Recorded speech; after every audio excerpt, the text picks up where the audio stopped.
नमस्कार सभी को। मेरे इस YouTube चैनल पर आप सभी का बहुत बहुत स्वागत है। मैं पुनः अपनी नई वीडियो के साथ में आपके समक्ष उपस्थित हुई हूँ। जैसा कि इससे पहले फर्स्ट भाग में मैंने कबीरदास जी का संक्षिप्त परिचय एवं उनकी प्रसिद्ध साखियों का वर्णन किया था, वैसे ही आगे लेकर के कुछ साखियाँ आई हूँ। शुरू कर देते हैं क्योंकि उसी से रिलेटेड है। अगर प्रथम भाग आपने नहीं देखा है तो पहले प्रथम भाग देखिएगा, उसके बाद में ये द्वितीय भाग देखिएगा, क्योंकि प्रथम भाग में कबीरदास जी का संक्षिप्त परिचय भी दिया गया है। उसमें कुछ महत्वपूर्ण साखियाँ भी हैं और जो उससे बच गई थी वो इसमें शामिल कर दी हैं। यहाँ दोहा, जिसे आप कबीरदास जी की साखियाँ भी कहते हैं, तो कबीरदास जी इस दोहे में कहते हैं कि गुरु गोविंद तो एक है, दूजा यह आकार, आपा मेट जीवत मरी तो पावे करतार। अर्थात गुरु और गोविंद, गुरु कौन? जो ईश्वर के पास जाने का रास्ता बताता है, वह सच्चा सतगुरु, वह सच्चा सतगुरु जो ईश्वर के पास, गोविंद प्रभु अर्थात ईश्वर के पास पहुंचने का एक रास्ता बताता है। तो गुरु अर्थात सतगुरु में और उस ईश्वर में कोई भेद नहीं है, दोनों एक ही हैं। यदि कोई भेद है तो वो सिर्फ आकार का है। आकार का कैसे? क्योंकि जो मनुष्य है, मनुष्य रूपी सतगुरु अर्थात जो सतगुरु है, जो इस संसार में आया हुआ है, वो 5 तत्वों से बना हुआ है, अर्थात पृथ्वी, जल, अग्नि, वायु, आकाश के इन 5 तत्वों से निर्मित हम जैसा ही आकार है। लेकिन जो प्रभु है वो घट घट वासी है। कबीरदास जी कहते हैं कि जो सच्चा सतगुरु है उसमें और प्रभु में, गोविंद में कोई अंतर नहीं है।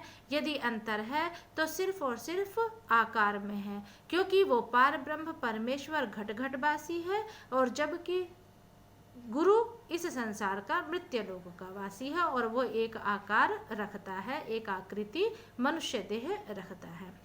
फिर कहते हैं आपा मेट जीवत मरी। जो गुरु होता है वो अपने आप को मिटा करके उस करतार को प्राप्त करता है। अब अपने आप को मिटाने का मतलब ये नहीं है कि वो अपने आप को खत्म कर ले, अपितु इस संसार की सभी भोग विलासिताओं से, काम क्रोध लोभ अहंकार जैसे अवगुणों से अपने आप को मार लेता है, अपनी आत्मा को इतना निर्मल पवित्र पाक कर लेता है जिससे कि वो अपने पार ब्रह्म परमेश्वर को, उस करतार को प्राप्त कर लेता है। और जो ऐसा सतगुरु है वो समय का सतगुरु कहलाता है। फिर कहते हैं कबीर सतगुरु ना मिल्या रही अधूरी सीख, स्वांग जति का पहिरा करी घरी घरी मांगे भीष। अगले पद में कबीरदास जी कहते हैं कि यदि सतगुरु ना मिला, समय का सच्चा सतगुरु यदि नहीं मिलता तो शिष्य की सीख, ज्ञान अधूरा रह जाता है। अर्थात यदि किसी शिष्य को सच्चा सतगुरु नहीं मिलता तो उसका ज्ञान अधूरा रह जाता है और वो अधूरा ज्ञान रहने के कारण स्वांग भर के, अर्थात जैसे यति मुनि वगैरह होते हैं जो स्वांग रच लेते हैं, अपने शरीर पर धूनी रमा ली, गेरुए वस्त्र पहन लिए, भस्म रमा ली, तो ऐसे जो पाखंडी वाले होते हैं वो सिर्फ स्वांग रच के अपने शरीर पर इस प्रकार की भस्म रचा करके वो घर घर भीख मांगने को मजबूर हो जाते हैं। और जो सच्चा सतगुरु होता है, सच्चा सतगुरु किसी शिष्य को मिल जाए तो फिर इस संसार के आवागमन से मुक्ति का रास्ता दिखा देता है। फिर कहते हैं अगले दोहे में सतगुरु हमसु रीझ करी एक कहिया प्रसंग, बरस्या बादल प्रेम का भीजी गया सब अंग। कि एक बार उस सतपुरुष, सच्चे सतखंड के वासी उस सतगुरु ने प्रसन्न होकर, रीझ कर मतलब प्रसन्न होकर के हमसे एक बात कही, अर्थात उस प्रभु का एक वाकया, एक प्रसंग हमें सुनाया और उस प्रसंग के माध्यम से ऐसा लगे जैसे कि प्रेम रूपी बादल बरस गया हो। सतगुरु ने प्रसन्न होकर के हमें एक प्रसंग का वाकया इस तरह से सुनाया। उस सतगुरु की दया कृपा महिमा इस तरह से हुई कि उनके प्रेम से पूरी तरह से अंग अर्थात तन मन उस परम पिता परमेश्वर की हल्की सी झलक प्राप्त करके, उसके भाव को जागृत करके, उसके प्रेम में रम करके अंतरात्मा पूरी तरह से भीग गई है। कबीर अगले दोहे में कहते हैं, कबीर बादल प्रेम का हम परिबरस्या जाई, अंतर भीगी आत्मा हरि भई भर नाई। अर्थात कबीरदास जी कहते हैं कि वो प्रेम का बादल जब हम पर बरस गया, किसका? सतगुरु का। जो सतगुरु है यदि चाहे तो वो पार ब्रह्म परमेश्वर के सचखंड के दर्शन करा दे, और यदि वो सतगुरु चाहे तो इस संसार के आवागमन से मुक्ति दिलवा दे, क्योंकि वही सतगुरु एक ऐसा माध्यम है जो हमें पार ब्रह्म परमेश्वर तक का जाने का रास्ता बताता है। तो यहाँ पर भी वो वही कहते हैं कि कबीरदास जी कहते हैं कि बादल रूपी प्रेम हम पर इस तरह से बरसा कि अंदर से तो हमारी आत्मा भीग गई और बाहर चारों तरफ हमें हरा भरा दिखाई देने लग गया। अर्थात हर किसी में वो ईश्वर, उस परमात्मा के दर्शन दिखाई देने लगे। फिर आगे कहते हैं, कबीरा जात है, कबीरा कहता जात है, सुनता है सब कोई, राम कहे भला होएगा, नहीं तर भला न होई। कहते हैं कबीरदास जी कहते हैं, अपने रंग में रंगे हुए हैं, कहते हैं कि कबीरा कहता हुआ जाता है और सब कोई सुन रहे हैं कि राम को कह लो, राम को जप लो, राम का नाम रट लो। यदि राम नाम को जपोगे, राम के कहे अनुसार चलोगे तो तुम्हारा इस संसार से पार हो जाएगा। और यदि तुमने राम का नाम अर्थात उस पार ब्रह्म परमेश्वर की ओर नहीं बढ़े तो फिर तुम्हारा तरना अनिश्चित है, अर्थात तुम इस भवसागर से पार नहीं हो सकते। राम का नाम ही तुम्हें भवसागर से पार ले जा सकता है।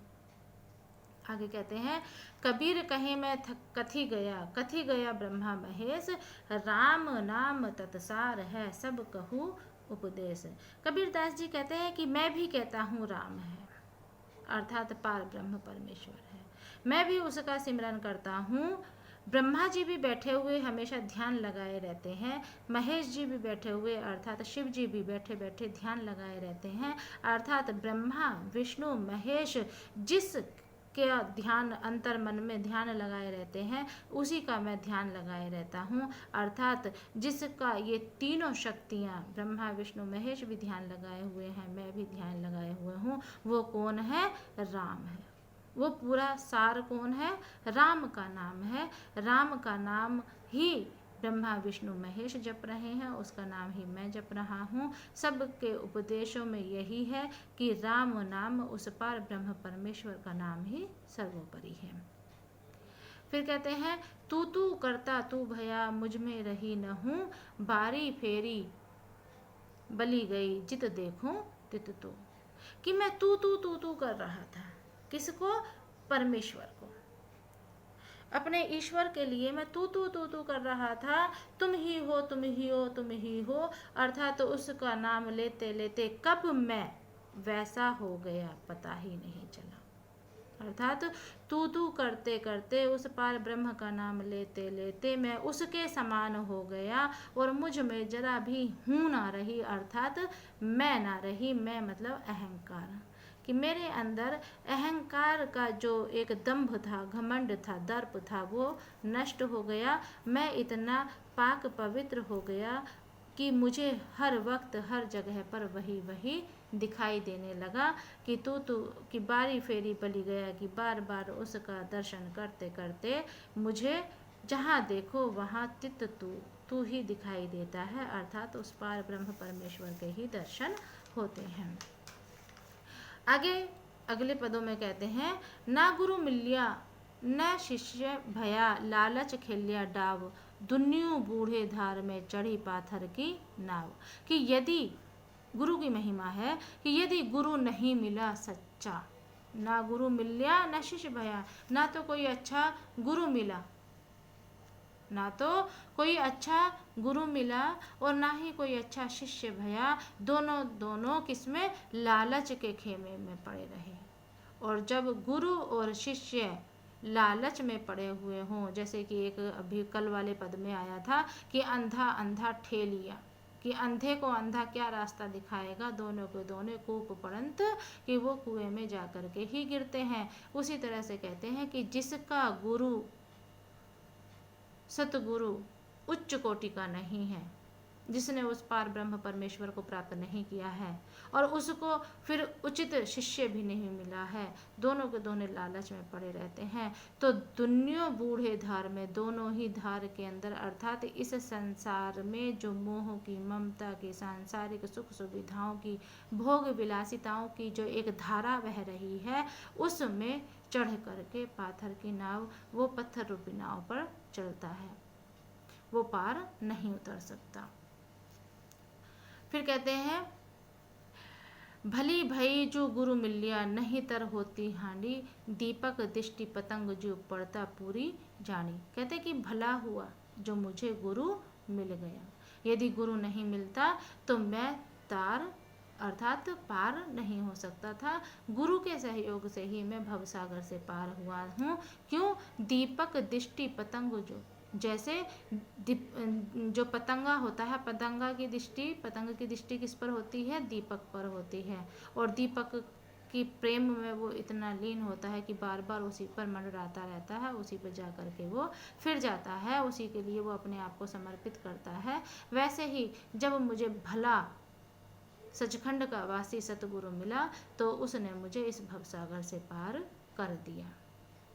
फिर अगले दोहे में कहते हैं माया दीपक न नर पतंग, भ्रमि भ्रमि इवे पड़ंत, कि माया रूपी दीपक में पतंगा रूपी नर आदमी भ्रमि भ्रमि अर्थात भ्रमित होता रहता है, अर्थात मनुष्य माया को देख करके इस संसार के भवसागर में घूमता रहता है। जिस तरह से दीपक के चारों ओर पतंगा उड़ता रहता है, चारों तरफ चक्कर काटता रहता है, वैसे ही नर मनुष्य माया के चारों तरफ, माया के वशीभूत होकर के चारों तरफ इस संसार के आवागमन में लगा रहता है। कबीरदास जी कहते हैं कि यदि उसे गुरु का ज्ञान मिल जाए, अगर उसे गुरु प्राप्त हो जाए तो वो इस संसार के भवसागर से पार हो सकता है। कि कोई विरला ही है जो गुरु को मान करके, गुरु के कहे अनुसार चल करके इस संसार के भवसागर से उबर सकता है, क्योंकि गुरु एक आध को ही उबार पाता है, क्योंकि सबके सब उनके अनुसार नहीं चल पाते। फिर कहते हैं संशय खाया सकल जुग, संसा किन्हु न खद, जय बेधे गुरु अशिरा तिनी संसा चुड़ी चुड़ी खद। कहते हैं कि संशय ने, शंका ने समस्त संसार को, जुग समस्त संसार को खा लिया है, लेकिन संशय को कभी किसी ने नहीं खाया। लेकिन जिसने गुरु के ज्ञान को भेद लिया, अर्थात जिसने गुरु का ज्ञान, गुरु से ज्ञान ले लिया, उसने संशय को चुन चुन करके खाया है। अर्थात जिसे ज्ञान हो जाता है वो फिर किसी भी प्रकार के भ्रम में, पाखंड में, बाह्य आडंबरों में नहीं पड़ता, वो संशय को पूरी तरह से नष्ट कर देता है। अगले दोहे में कहते हैं कबीर बादल प्रेम का, हम पर वर्षा आई, अंतरी भीगी आत्मा हरि भई वर्णराई। कि प्रेम की बारिश मेरे ऊपर होने से मेरी आत्मा अंदर तक भीग गई है और मुझे चारों तरफ उस ईश्वर के दर्शन होते हैं। फिर अगले में कहते हैं लूट सके तो लूट लो राम नाम भंडार, काल कंठ ते कहेगा रुंधे दसो द्वार। कि यदि तुम्हें लूटना है तो राम का नाम, राम के नाम का भंडार लूट लो, क्योंकि कंठ, काल कंठ से कहेगा कि 10 द्वारों से जब आत्मा निकलती है तो सब रुंध जाते हैं। तो कहते हैं कि राम का नाम की लूट मची हुई है, उस राम के नाम के भंडार को प्राप्त कर लो। आगे कहते हैं लंबा मार्ग दूरी घर, विकट पंथ बहुमार, कहो संतों के उपाय ये दुर्लभ हरि दीदार। कि उस हरि के, उस ईश्वर के दीदार करने के लिए बहुत लंबा रास्ता है, उसका जो घर है वो बहुत दूर है। रास्ता मार्ग, मार्ग माने रास्ता, और जो रास्ता है बहुत दूर है। घर बहुत दूर है और रास्ता बहुत कठिन है। लेकिन संत जी कहते हैं कि जो संत पुरुष को प्राप्त कर लेता है या सच्चे गुरु को पा लेता है तो उसका हरि का दीदार करना दुर्लभ नहीं है, वरना हरि का दीदार करना, उस पार ब्रह्म परमेश्वर को मिल पाना, दर्शन कर पाना बहुत ही दुर्लभ है। फिर कहते हैं, यह तन जारो मसी करो, लिखो लिखो राम का नाम, लेखनी करूं करंक की, लिखे लिखे राम पठाऊं। यहाँ पर संदेश भेजने की बात कर रहे हैं। कबीरदास जी अपने आप को उसके नाम कर देना चाहते हैं। वो कहते हैं कि हे प्रभु, मैंने आपको बहुत पुकारा, बहुत नाम जपा, बहुत आपसे मिलने की चेष्टा की, लेकिन आपने एक बार भी मुझे जवाब एक बार भी नहीं दिया। तो कहते हैं कि यह तन जारो मसी करो। कबीरदास जी कहते हैं कि मैं अपने इस शरीर को जला करके मसी स्याही बना लूँगा और लेखनी कर लूँगा करंक, अर्थात किसकी, हड्डियों की, अपनी अस्थियों की, हड्डियों की लेखनी कर लूँगा, कलम बना लूँगा, मसी कर लूँ, स्याही कर लूँगा। क्या? अपनी तन को जला करके जो राख बनेगी, अपने शरीर को जलाकर जो राख बनेगी उसकी मैं स्याही बना लूँगा, अपनी हड्डियों को कलम बना लूँगा और राम का नाम लिख लिख करके, हे प्रभु, मैं राम का नाम लिख लिख करके तुम तक पहुँचाऊँगा। तब तो तुम मुझ पे दया करोगे। मैंने तुम पर बहुत आपकी पुकार कर ली, लेकिन अब तो एक ही रास्ता दिखाई देता है कि मैं अपने शरीर को जला लूं, उसको जला करके राख को से स्याही बना लूं, अपनी हड्डियों की कलम बना करके आपका नाम लिख लिख करके आप तक पहुंचाऊं, तब शायद आपकी दया मुझ पर हो जाए। फिर कहते हैं, अनशणिया झाई पर पंथ निहारी निहारी। वो कहते हैं कि हे प्रभु, आपको देखने की, विरह की, देखिए यहाँ पर जो ये पद हैं, अब तक जो हम पद पिछले पढ़ रहे थे वो सतगुरु की महिमा का पढ़ रहे थे, गुरु की महिमा अनंत है। अब जो यहाँ पर हम पद पढ़ रहे हैं वो विरह के पद पढ़ रहे हैं, जहाँ पर कबीरदास जी उस राम के नाम में बहुत परेशान है, बहुत विरह अग्नि में जले हुए हैं। वो कहते हैं कि अंशड़ियाँ माने आँखें, आँखों में झाइयाँ पड़ गई हैं। अंशड़ियाँ आँखें, आँखों में झाई पड़ गई हैं, पंथ को निहारते निहारते, पंथ को देखते देखते, रास्ता तकते तकते आँखें जो हैं झाइयाँ पड़ गई हैं, अर्थात आँखें बहुत, दृष्टि बहुत कमज़ोर हो गई है। झाई मतलब यहाँ पर कमज़ोर होना है कि मेरी जो दृष्टि है आँखों की बहुत कमज़ोर हो गई है, पंथ को निहारते निहारते, और आपका नाम पुकार पुकारते जीभड़ियाँ छाला पड़ गया, और जीभ में छाला पड़ गया कि हे प्रभु, हे राम, आपको पुकारते पुकारते, आपकी बाट निहारते निहारते आँखें कमज़ोर हो गई हैं और जीभ में छाला पड़ गया है, लेकिन अभी तक आपको सुध ही नहीं है जो आप मुझसे मिल रहे। यहाँ पर एक आत्मा परमात्मा के लिए बहुत अधिक व्याकुल है, उसके लिए कबीरदास जी पद लिख रहे हैं। फिर कहते हैं, इस तन का दीवा करो बाती मेलियो जीव, लोही सिंचो तेल ज्यों, कब मुख देखियो पीव। कि मैं अपने इस तन को दीपक बना लूँ। दीवा माने दीपक। देखिए मैं थोड़ा सा फास्ट चल रही हूँ और आपको समझ में आ ही रहा होगा। ये कहते हैं कि मैं अपने तन को दीपक बना लूँ और बाती क्या करूँ, जीव की अपनी बाती डाल दूँ। और जो लोहू माने है यह लहू, लहू रूपी तेल से दीपक को क्या करूँ, सींचूं।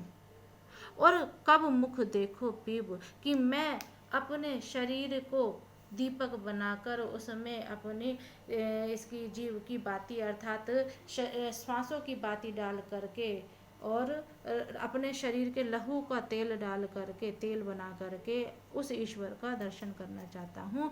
कब मुझे उस प्रभु के, उस पीव के, उस पिया के मुख के दर्शन होंगे। फिर कहते हैं, जो रोऊं तो बल घटे, हंसो तो राम रिसाई।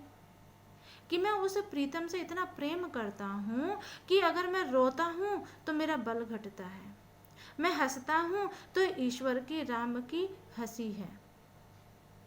मन ही माही भी सुरना, जो गुण काटे ही जाए। कि मैं, अच्छा तो ये होगा कि मैं अपने अंदर ही अंदर रो लूं, अपने अंदर ही अंदर की जो काम वासनाएं हैं, जो अपवित्र या फिर अज्ञान है, उसको घटा दूं, विसूर दूं, विसार दूं, खत्म कर दूं। जिस तरह से एक घुन होता है ना, घुन काठ ही खाई, घुन लकड़ी को अंदर ही अंदर खत्म कर देता है, बाहर से उसमें कुछ पता नहीं चलता। वैसे ही कहते हैं कि यदि मैं बाहर से रोता हूँ, अंदर से रोता हूँ तो बल घटता है, हंसता हूँ तो राम की रिसाई है। इसलिए मैं अंदर ही अंदर अपने दुर्गुणों को खत्म कर दूंगा, जिस तरह से घुन काठी को खत्म कर देती है। फिर कहते हैं रात्यो रोनी विरहनी जो बिंचो कुंज, कबीर अंतर प्रजल्या प्रगट्य विरह पुंज। कबीरदास जी कहते हैं कि जिस तरह से रात में एक विरहिणी जागती है, रुनी माने रोती है, जिस तरह से अपने पति के वियोग में कोई वियोगिनी जागती है, रोती है, जिस तरह कैसे, जैसे कि एक कुंज पक्षी होता है, जिस तरह से एक कुंज पक्षी रात को अपनी प्रियतमा से बिछड़ने पर रोता है, वैसे ही यह आत्मा रूपी विरहिणी उस प्रीतम से अलग होकर के रोती है। कबीरदास जी कहते हैं कि उस प्रीतम को याद करने से, ज्ञान को प्राप्त होने से अंदर मेरे विरह का पुंज जाग गया है, अर्थात विरह रूपी अग्निपुंज अपने अंदर भीतर उमड़ रहा है। लास्ट और देखिएगा, बहुत जल्दी की है वैसे तो मैंने वीडियो को ख़त्म करने की। बहुत दिनन की जोबती बाट तुम्हारी राम, जीव तर से तुझ मिलन को मनी नाही विश्राम। कहते हैं बहुत दिनों से मैं तुम्हारी बाट जो रही हूँ, बाट माने होती है प्रतीक्षा, कि हे राम मैं तुम्हारी प्रतीक्षा कर रही हूँ, तुम्हारी बहुत दिनों से तुम्हारी प्रतीक्षा कर रही हूँ, तुम्हारा बाट देख रही हूँ, किस तरह से मैं तुमसे मिलूं, मेरे मन को न जाने कब विश्राम मिलेगा। अर्थात हे प्रभु, हे राम, मैं तुम्हारी प्रतीक्षा में बहुत दिन से व्याकुल हूँ और तुम्हारे दरस की प्यासी हूँ। तुमसे जब तक मिलन नहीं होगा तब तक मेरे मन को विश्राम नहीं मिलेगा। जब पद आते हैं तो एक पद की व्याख्या नहीं आती, आप ध्यान रखिएगा। कम से कम 3 दोहे एक साथ दिए जाते हैं। अगर भक्ति के हैं तो भक्ति के दोहे आएंगे, विरह के हैं तो विरह के दोहे एक साथ आएंगे। कम से कम 3 दोहे पेपर में एक साथ दिए जाते हैं, तभी उसका संग्रह बन करके पेपर में आता है। तो मुझे आशा है ये दोहे आपको समझ में आए होंगे। यदि आपको पसंद आए हैं तो ज़रूर पढ़िएगा, लाइक कीजिएगा, शेयर कीजिएगा, सब्सक्राइब कीजिएगा, ताकि आगे जो भी मैं वीडियो अपलोड करूं वो आपको मिलती चली जाए। धन्यवाद, बहुत बहुत शुक्रिया देखने सुनने के लिए।